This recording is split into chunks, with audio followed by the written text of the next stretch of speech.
Katigangers. Ito, kakain na tayo dito sa ano, sa appreciation nila. Ito yung ano, Marina Room. Maliit lang ito.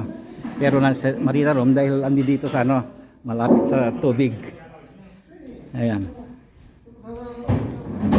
Ayan na yung tubig. Ayan, yung gate na yan, yan ang pagsasakay ka ng ano, ng mga yate. Yata na lahat yan. Ayan. Kaya tinawag na Marina. Andyan kasama yung ano, yung mga upuan doon, pero bakit diyan ako sa mainit at saka mahangin? Mahangin ayan oh. Sa loob ako. Dito tayo kakain. Ang kinuha ko ay burger. Ayan, ito dalawang cheese ang kinuha ko. Dalawang cheese. Oh.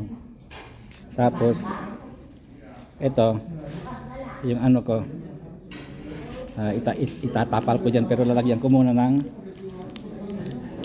mga sweet release ito at saka mayonnaise bago mo itaklob na ganyan ang pagkataklob. Ayan. Ayan, kumuha rin ako ng isang ano, ito masarap kung ano ito dahil may asin, may alat din. At saka kumuha rin ako ng ano. Pero ang kinuha kong inumin ay tubig lang.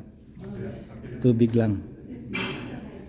Ayaw kong kumuha ng mga ano iba, ng mga soda.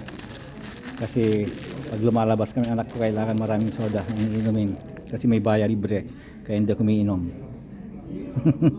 Okay, yun lang. Ano pang gagawin natin? Eh di lumamon. Bye-bye.